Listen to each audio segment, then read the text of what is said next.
Hôm nay, Sakina đưa cảnh sát đến nhà Karim. Cảnh sát tạm giữ Karim về tội vào nhà Sakina trái phép, hủy hoại và đập phá tài sản. Sau đó, cảnh sát đưa Karim đi.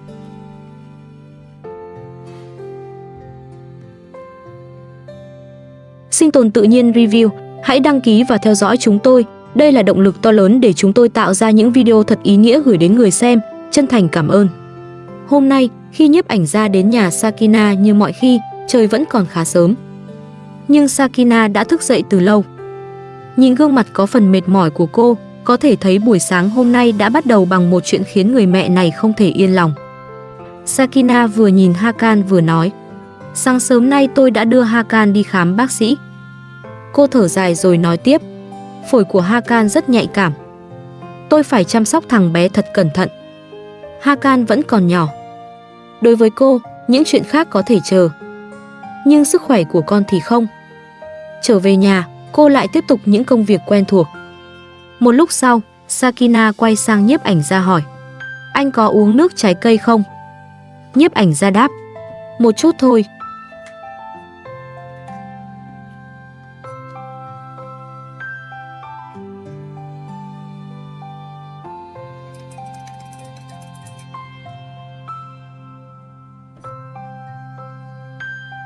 Sakina lấy đồ uống ra. Rồi cô lại nhớ đến Hakan. Tôi phải cho Hakan uống sữa. Mang sữa của Hakan đến giúp tôi.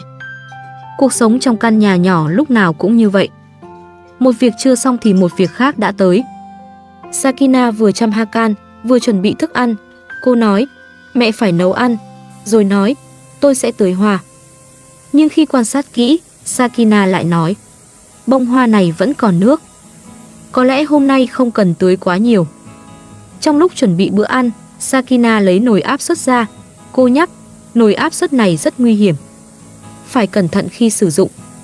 Sakina đã quen với việc nấu ăn mỗi ngày, nhưng với những dụng cụ có áp suất cao, cô vẫn luôn cẩn thận. Nhiếp ảnh gia nhìn phần thịt rồi hỏi, phần thịt đã nấu chín có thể để lại được không?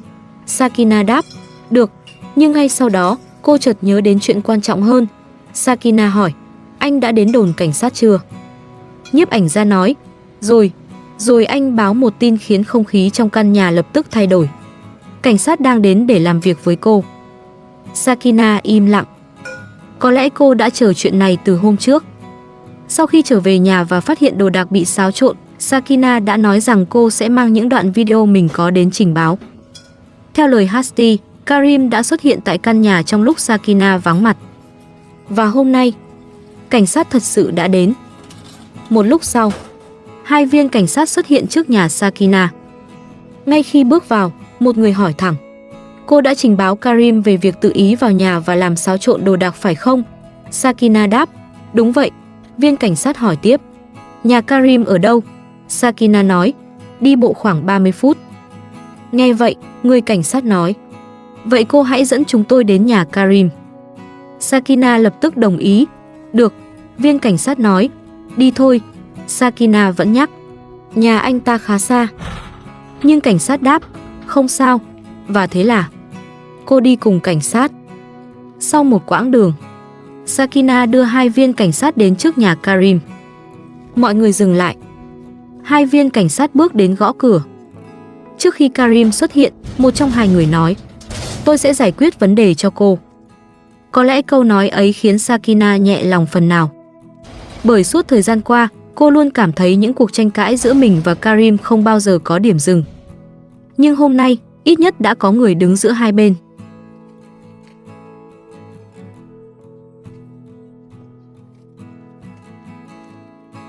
Một lúc sau, cánh cửa mở ra. Karim bước ra ngoài.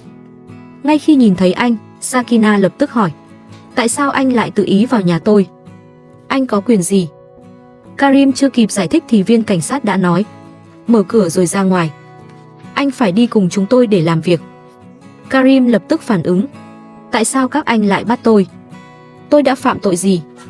Viên cảnh sát hỏi lại, anh có quyền gì mà tự ý vào nhà người phụ nữ này rồi vứt đồ đạc của cô ấy ra ngoài?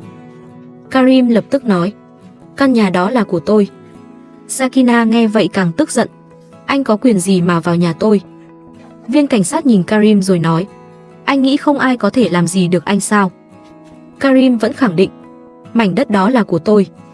Nhưng cảnh sát không muốn tiếp tục tranh luận tại đây. Người này nói, nếu có tranh chấp thì đến đồn cảnh sát giải quyết. Đừng tiếp tục gây chuyện, rồi nói, đi thôi. Mọi chuyện lúc này trở nên rất căng thẳng. Karim vẫn không cho rằng mình sai. Nhưng thay vì tiếp tục cãi nhau trước cửa nhà, cảnh sát muốn đưa chuyện về đúng nơi để giải quyết. Trong lúc ấy, Sakina bước vào trong. Và điều đầu tiên cô nghĩ đến không phải căn nhà, không phải tranh chấp, mà là các con. Sakina gọi, các con, đi nào, theo mẹ về nhà. Rồi cô nói bằng giọng đầy nhớ nhung, mẹ nhớ các con lắm. Có lẽ đó mới là điều khiến Sakina muốn đến đây nhất. Sau bao nhiêu cuộc tranh luận với Karim, điều cô quan tâm cuối cùng vẫn chỉ là Zoya, Rachel, Asam và Hakan.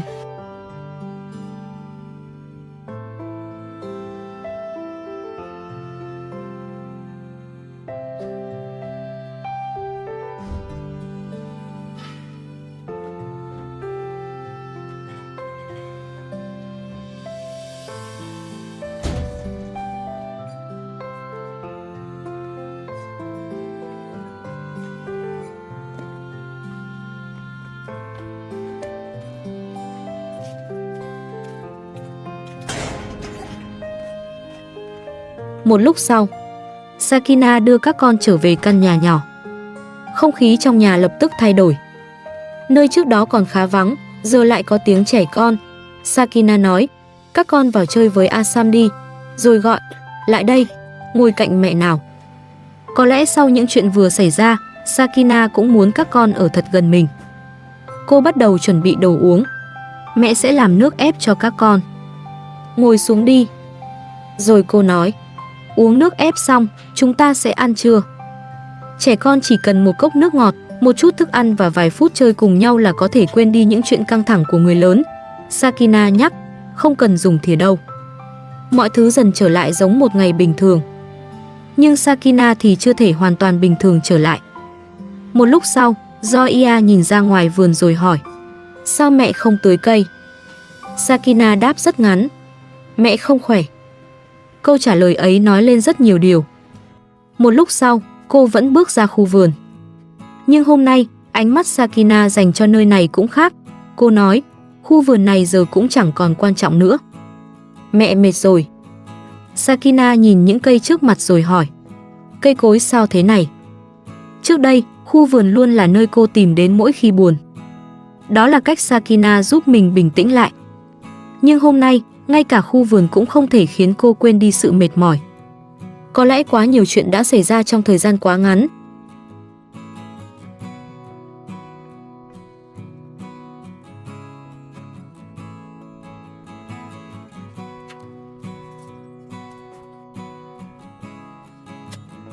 Dù vậy, các con vẫn cần ăn trưa. Sakina lại quay vào nhà. Cô tiếp tục nấu nướng. Một lúc sau, bữa ăn cuối cùng cũng sẵn sàng. Sakina gọi, dậy đi, con yêu. Dọn bàn ăn nào. Rồi cô gọi Hakan. Hakan, lại đây ngồi cạnh mẹ ăn. Bữa trưa hôm nay có thể không có gì đặc biệt. Nhưng với Sakina, việc tất cả các con lại được ngồi gần nhau đã đủ khiến căn nhà trở nên ấm áp hơn.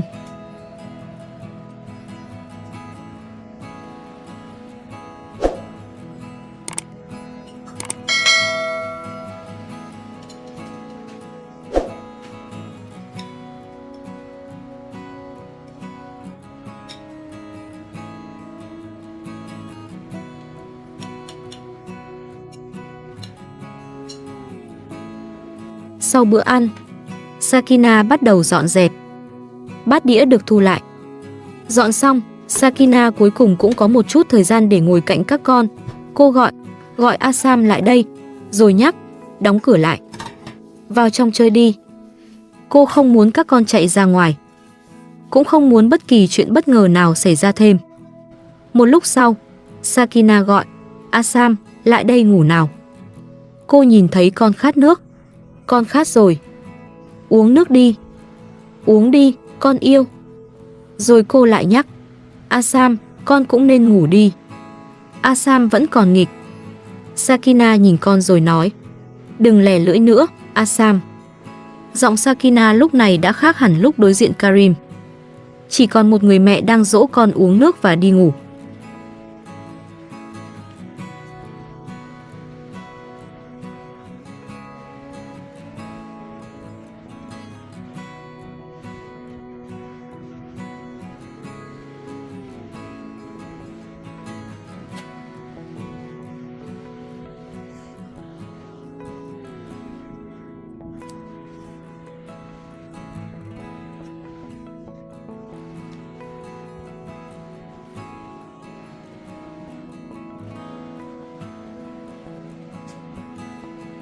Sau đó, Sakina mang trái cây ra.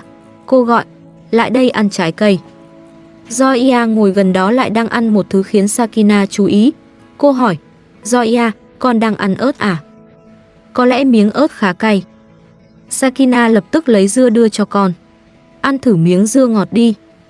Miệng con sẽ hết cay. Rồi cô nhắc, đừng ăn ớt nữa nhé. Một câu chuyện rất nhỏ, nhưng lại khiến không khí trong căn nhà nhẹ đi rất nhiều. Sakina gọi, mẹ đây, rồi nói với Zoya, mẹ phải chải tóc cho con. Cô vuốt mái tóc của con gái rồi nói, tóc Zoya đẹp lắm. Có lẽ chỉ khi ngồi như vậy, Sakina mới thực sự cảm thấy nhẹ lòng. Cuối cùng, cảnh sát phải yêu cầu Karim đến làm việc và nhắc anh nếu có tranh chấp thì phải giải quyết qua cơ quan chức năng, không được tiếp tục tự ý gây chuyện. Đó có lẽ cũng là điều Sakina mong muốn. Sakina muốn chuyện ấy phải được giải quyết rõ ràng. Ngày hôm nay có thể xem là một bước ngoặt nhỏ, nhưng liệu sự can thiệp của cảnh sát có thật sự khiến những rắc rối giữa hai người dừng lại hay không? Hay sau khi Karim trở về, một cuộc tranh chấp khác lại tiếp tục? Nhưng ít nhất trong hôm nay, Sakina đã đưa được những đứa trẻ về nhà. Và sau tất cả những cuộc tranh cãi, đó có lẽ mới là điều quan trọng nhất đối với một người mẹ.